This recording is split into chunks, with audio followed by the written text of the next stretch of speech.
በስመ አብ ወወልድ ወመንፈስ ቅዱስ አሐዱ አምላክ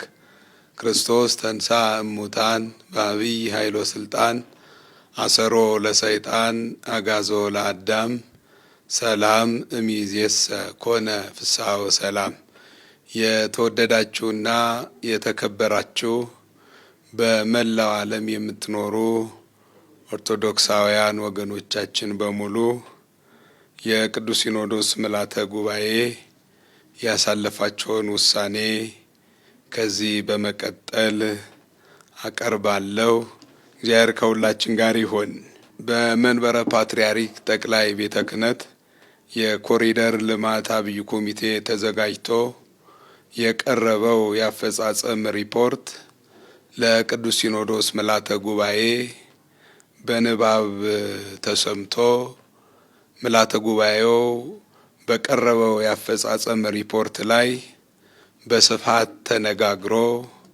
ውሳኔ አሳልፏል። በጉባኤው የተነሱ አብይ ጉዳዮች አሉ። የኢትዮጵያ ኦርቶዶክስ ተዋሕዶ ቤተክርስቲያን በሀገራችን የኢትዮጵያ ፎቅ መገንባት ብርቅ በሆነበት ዘመን እንደ መንትዮቹ ሕንፃ የመሰሉ ግዙፍ ሕንፃዎችን በመገንባት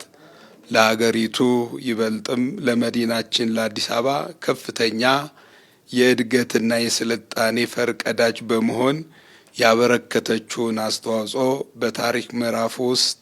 ጉልህ መሆኑ በጉባኤው ተነስቷል። አሁንም መንግስት በጀመረው የኮሪደር ልማትና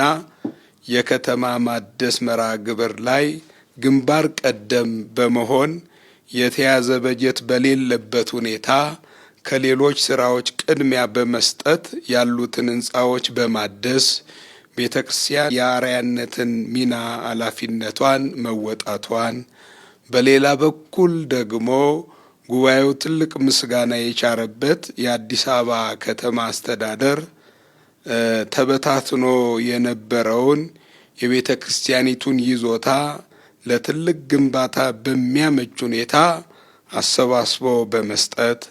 በፈረሱ ቤቶች ካሳ በመስጠት የቤተ ክርስቲያንን ቤት ተከራይተው የነበሩ ዜጎች እንደ ማንኛውም የልማት ተነሺ መኖሪያ ቤት በመስጠት በፈረሰው በጸራ ሚኒሊክ ህንፃ ምክንያት በቦታው በመንግስት በጀት የፈረሰውን ህንፃ አስመስሎ B+G+4 ቴራስ መልሶ በመገንባት ላሳየው በጎነት ያለው ምላሽ ቅዱስ ሲኖዶስ ከፍተኛ ምስጋና አቅርቧል።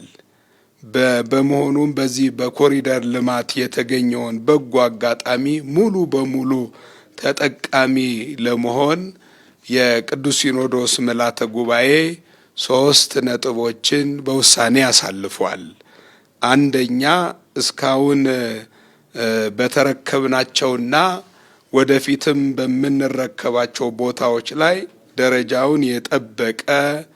ከተማ አሁን ያለበትን የእድገት ደረጃ የሚመጥን ግንባታ በአፋጣኝ መገንባት አማራጭ የሌለው ታሪካዊ ኃላፊነት በመሆኑ ቤተ ክርስቲያን ባላት ሀብትና አቅም ቀደም ብሎ በጥቅምቱ ምልዓተ ጉባኤ በተወሰነው መሰረት ተግባራዊ በማድረግ ግንባታው የቤተ ክርስቲያንን ዋና ዋና መደበኛ ተግባር ሆኖ ሳይዘነጋ እንዲቀጥል፣ በሁለተኛም ደረጃ ቅድስት ቤተ ክርስቲያን አሁን በኮሪደር ልማት ምክንያት የተረከበችውን የኢትዮጵያ ኦርቶዶክስ ቤተ ክርስቲያን ርስት የከተማውን የእድገት ደረጃ በሚመጥን መልኩ ለግንባታው በቤቶችና ህንፃዎች አስተዳደርና ልማት ድርጅት እንዲሁም ደግሞ በኮሪደር ልማት አብይ ኮሚቴ ብቻ ለማከናወን አደጋ በመሆኑ ከጠቅላይ ቤተ ክህነቱ በቀረበው ማሳሰቢያ መሰረት የኮንስትራክሽን ዘርፍ ባለሙያዎች በጥንቃቄ ተመርጠው ማለት ነው ይሄንን የኮሪደር ልማቱን እንዲያስፈጽሙ፣ ይሄን ደግሞ የሚያስፈጽሙበት ደንብ ተዘጋጅቶ በቋሚ ሲኖዶስ ቀርቦ በተግባር ላይ እንዲውል የቅዱስ ሲኖዶስ ውሳኔ ያሳልፈዋል። ከዚህ ጋር ፕሮጀክቱ እስካሁን ድረስ በመንበረ ፓትርያርክ ጠቅላይ ቤተ ክህነት ክትትል ሲደረግባቸው የቆየ ቢሆንም ለወደፊቱ ግን የጠቅላይ ቤተ ክህነት ክትትል እንዳለ ሆኖ በቋሚ ሲኖዶስ ጭምር ብርቱ ክትትል እየተደረገ የህንፃ ግንባታዎቹ ተጠናክረው እንዲቀጥሉ ቅዱስ ሲኖዶስ በጥብቅ ውሳኔ ያሳለፈባቸው ጉዳዮች ናቸው ማለት ነው። በመቀጠልም የሰዋስወ ብርሃን ቅዱስ ጳውሎስ መንፈሳዊ ኮሌጅ እንደሚታወቀው በጥቅምቱ የቅዱስ ሲኖዶስ ምልዓተ ጉባኤ የሚሰጠው ሰርተፍኬት በዲግሪ እንዲሆን የተወሰነ ቢሆንም ነገር ግን የዚህ አፈጻጸሙን ሂደት በትውፊታዊ ይዘቱን በጠበቀ መልኩ በሴሚናሪም ሆነ የአብነት ትርጓሜ መጽሐፍት የሚሰጠው ሰርተፍኬት በዲግሪ እንዲሆን የትምህርት አሰጣጡ በባለሙያዎች የቀረበው ጥናት በጉባኤው ከፍተኛ አድናቆት ከማግኘቱም በላይ በሚቀጥለው የትምህርት ዓመት ቅበላ ከሚቀጥለው ከጥቅምት ጀምሮ 2018 ጀምሮ የቅዱስ ጳውሎስ መንፈሳዊ ኮሌጅ በዲግሪ መርሃ ግብር ተቀብሎ ተማሪዎቹን እንዲያስተምር የቅዱስ ሲኖዶስ በዛሬው ዕለት ውሳኔ ያሳለፈበት ዕለት ነው። አምላካችን ቅዱስ እግዚአብሔር ጉባኤያችንን በሰላም ያስፈጽመን። ወስብሐት ለእግዚአብሔር።